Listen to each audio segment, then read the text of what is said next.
Assalomu alaykum hurmatli kuzatuvchilar. Demak, bugungi mavzuyimiz kattalar va bolalarda birdek uchrab turadigan, shaxsan meni tajribamda ko'proq bolalarda uchrab turadigan stomatsit mavzusi haqida gaplashamiz.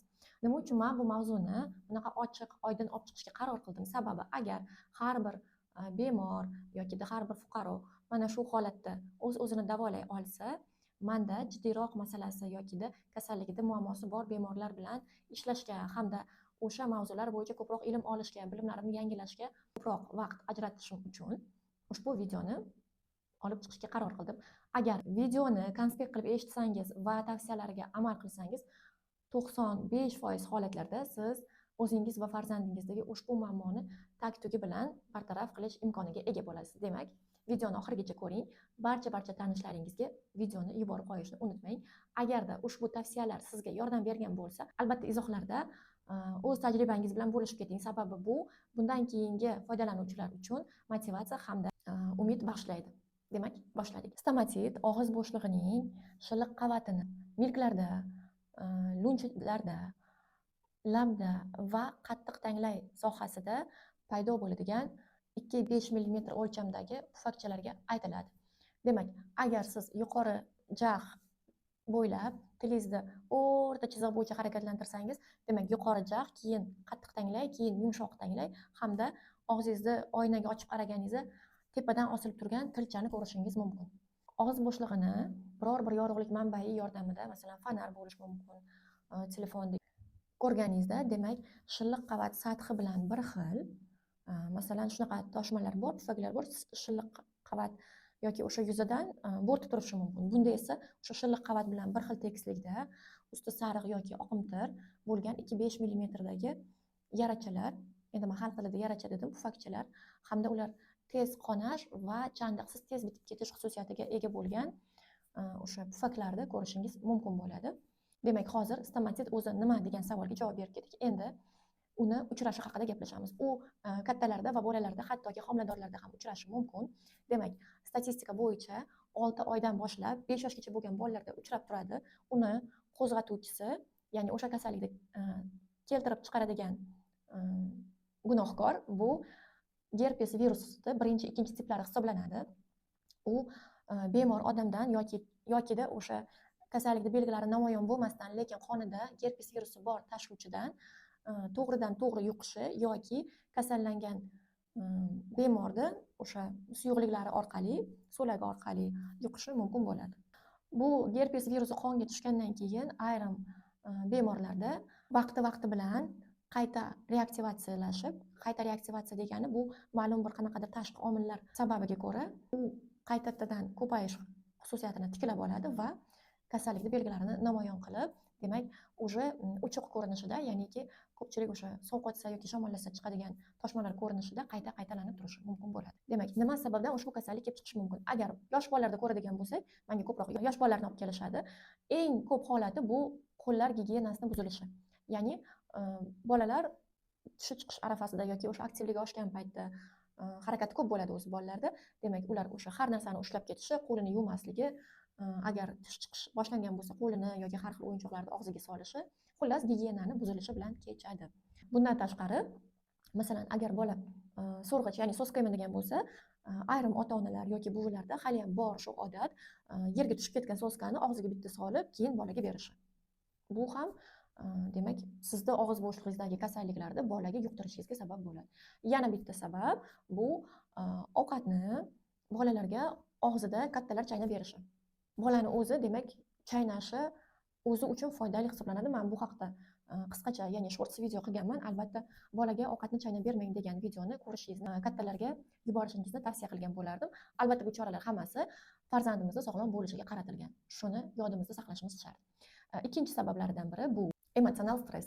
Demak, emotsional stress ko'proq ayollarimizda hamda o'smirlarda kuzatiladi. Ma'lum bir uydagi har xil holatlar yoki ishdagi holatlar yoki shaxsiy qanaqadir muammolari, o'smirlarda kechadigan jarayonlar sabab ham stomatsit chiqishiga sabab bo'lishi mumkin. Keyingi sabablardan biri bu sovuqda qolish yoki sovuq qotish.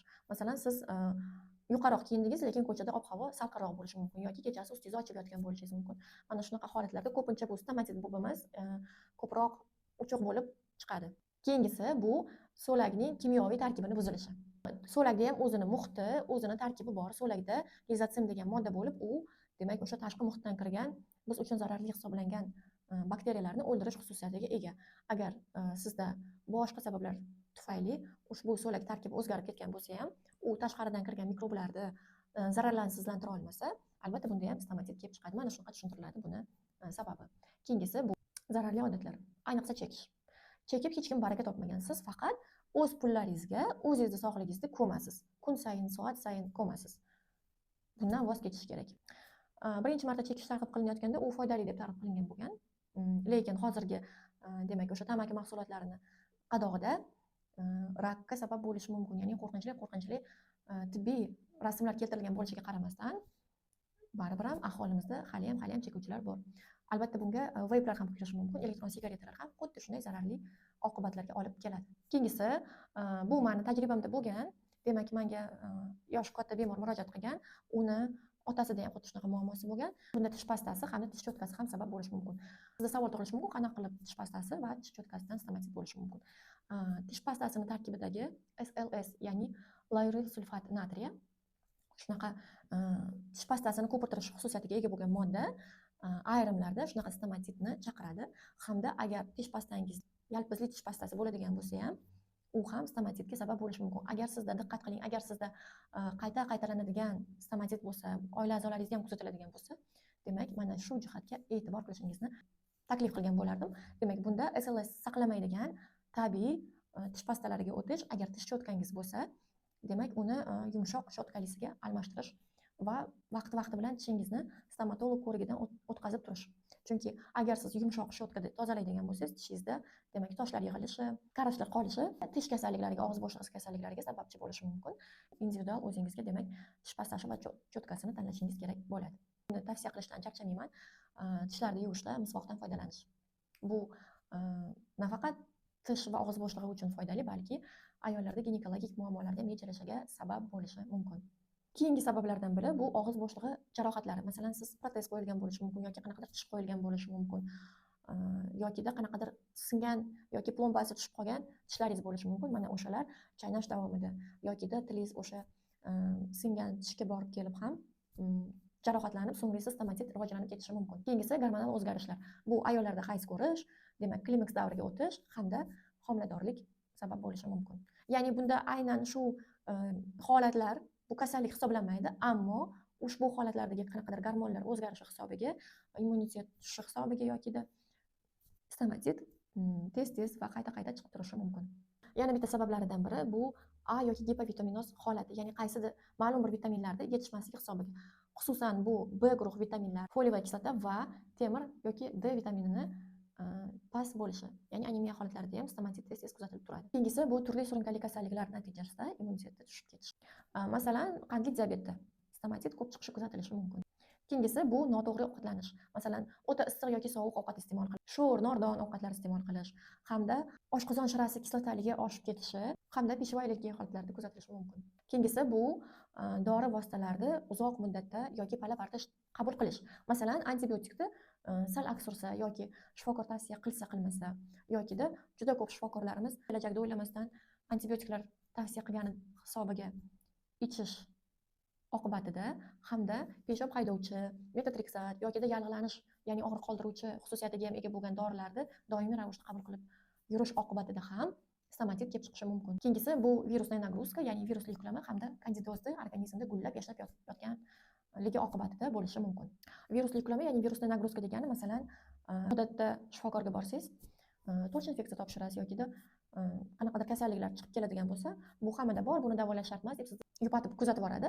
Aslida esa bu viruslar, ayniqsa 1 yoshdan 5 yoshgacha bo'lgan bolalarda nerv sistemasiga to'g'ridan-to'g'ri ta'sir qilib, ularda ZPR, autizm, ko'p asab bilan bog'liq bo'lgan kasalliklarda sababchisi hisoblanadi. Kandidoz degani bu zamburug'da organizm ko'payib ketishi. Demak, bu ko'pincha juda ham shirinlikka o'ch bo'lgan insonlarda uchrab turadi. Endi stomatitning belgilari qanaqa bo'ladi? Agar bu yosh bolalarda bo'ladigan bo'lsa, bular ko'pincha ovqat yeyishdan, suv ichishdan bosh tortadi, yig'laydi, so'lak oqishi kuzatiladi hamda achishish, og'riq, jag' osti va bo'yin limfa tugullari shishi ham kuzatilishi mumkin. Isitma, demak, vaziyatga qarab. Masalan, shaxsan meni 3-farzandimda stomatit bo'lganda isitma chiqmagan. Demak, isitma bu doimiy belgi emas. Chiqishi ham mumkin, chiqmasligi ham mumkin, lekin ikkita katta farzandim stomatit bo'lishmagan alhamdulillah biror marta ham. Lekin mana shu kichkinamda o'zi ko'p boshqa bemorlarda ham stomatit bu doimiy belgi emas. Lekin pufaklar bo'lishi, so'lak oqishi, achishish va og'riq doim bo'ladi stomatitda. Kattalarda ham, bolalarda ham. Eng asosiy qismga keldik. Uy sharoitida qanaqa qilib davolasak bo'ladi? Avvalambor, agar bu bolada kuzatiladigan bo'lsa, bola suv ichmay qo'ydimi, shifoxonaga murojaat qilish yokida shifokor ko'rigiga olib borish albatta. Bunaqa holatda bolani uyda olib o'tirmaymiz, chunki bolalar uchun suvsizlanish bu hayot mamot degani. Agar siz o'zingiz majburlab bo'lsa ham suv ichira olmasangiz, unda bolani balkim kapelnitsa olishiga ham to'g'ri kelishi mumkin. Keyingi masala bu o'sha stomatitga olib keladigan sabablarni ildizi bilan bartaraf qilish. Bu qismini siz o'zingiz qila olmasligingiz mumkin yokida tavsiyalarga amal qilib stomatit sizda ancha kam chiqishi kuzatilishi mumkin. Agar sizni o'zingizni bilimingiz va mana shu tavsiyalar sizga kamlik qilsa, albatta integrativ va preventiv shifokorlarga murojaat qiling. Ular masalaga kengroq qaraydi. To'g'ri qimmat, to'g'ri analizlar topshirasiz, lekin bu sifatli bo'ladi. Agar bola bo'ladigan bo'lsa ham, katta bo'ladigan bo'lsa ham, sho'r ovqatlar, pomidor, tomat sousi, ananas soki, yong'oqlar iste'mol qilmaslik. Chunki ushbu mahsulotlar hamda uksus solingan salatlarni iste'mol qilmaslik. Chunki bular og'iz bo'shlig'ini o'zi shundoq ham achishib og'rib turganini yana ham kuchaytirib beradi. Va men doim bemorlar kelganda ta'kidlayman, qattiq ovqat, ya'ni chaynashga qiyin, masalan, somsalar, qattiq chaynaladigan ovqatlarni bermaslik. Qaynagan sho'rva, bulyonlar stomatitda bemalol mumkin. Bola bunda ichadi. Agar ichishda qiynalsa va u tanglayida bo'lmasa stomatit, siz hech bo'lmasa o'sha suyuqlikda yoki bulyonda trubochka orqali bolaga ichirishingiz shart bo'ladi. Agar kattalarda bo'ladigan bo'lsa, tish pastasi va tish shotkasini almashtirish va tarkibiga e'tibor qiling. Agar ayollarda, qizlarda stomatitdan tashqari, masalan, qinda qichishish, achishish, tvorogga o'xshaydigan yoki baliq hidi keladigan ajralmalar bo'ladigan bo'lsa, tez shunaqa holatlar qo'zg'ab turadigan bo'lsa, demak sizda katta ehtimol bilan demak kandidoz ketayotgan bo'ladi, ya'ni zamburug' juda ham ko'p oshib ketgan bo'ladi. Ushbu holatlarda siz shirinlik va sut mahsulotlarini ratsiondan chiqarishingiz kerak bo'ladi. Hozir aytgan gaplarim sizga oddiy sodda jo'n gaplar bo'lishi mumkin. Xuddiki ma'lumot eshitayotganga o'xshashingiz mumkin, lekin siz buni yozib keyin o'qisangiz va amal qilsangiz, albatta bularning foydasini o'shanda bilasiz. Demak, endi uy sharoitida qilinadigan davolash uslublari. Birinchisi bu iste'mol sodasini yoki achchiq tosh porashogini, achchiq tosh porashog aptekada sotiladi.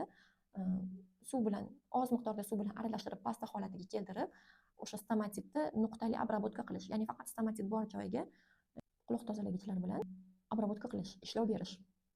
Keyingisi, agar sizda uyingizda aloe o'sadigan bo'lsa, aloe o'simligi o'sadigan bo'lsa, uni sokini chiqarib, ya'ni sharbatini chiqarib, teng miqdorda suv bilan aralash qilib, ana o'sha tayyor bo'lgan eritmada og'zingizda chayqash. Juda ham zo'r foyda beradi, faqat buni doim ham topish mumkin emas, yoki siz o'sha anor yetilgan vaqtida uni po'choqlarini tashlab yubormasdan quritib qo'yib ishlatsangiz bo'ladi.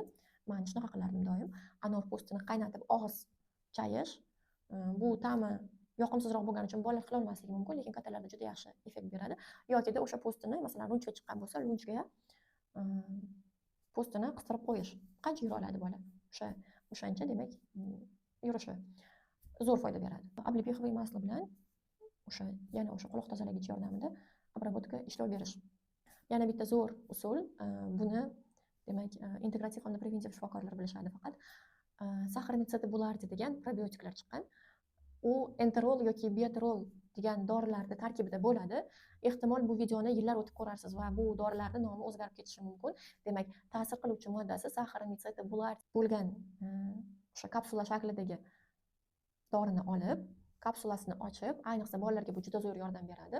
Stomatitga sepib yuborish. Masalan, kunida hech bo'lmaganda 2 mahal.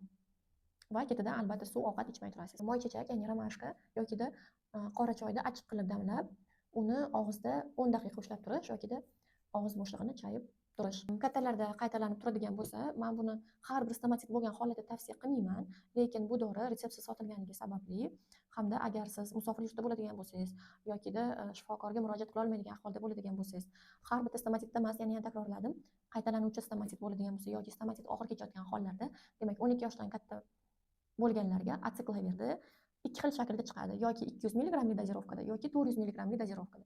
Agar 200 mg dozировkada bo'lsa, siz 200 mg bitta tabletkani 5 mahal bir kunda ichasiz. Agar 400 ga bo'ladigan bo'lsa, 2 mahal ovqat vaqtida yoki ovqatdan keyin 5 kun davomida ichish mumkin. Bundan tashqari, albatta sizda uyqu joyida bo'lishi kerak.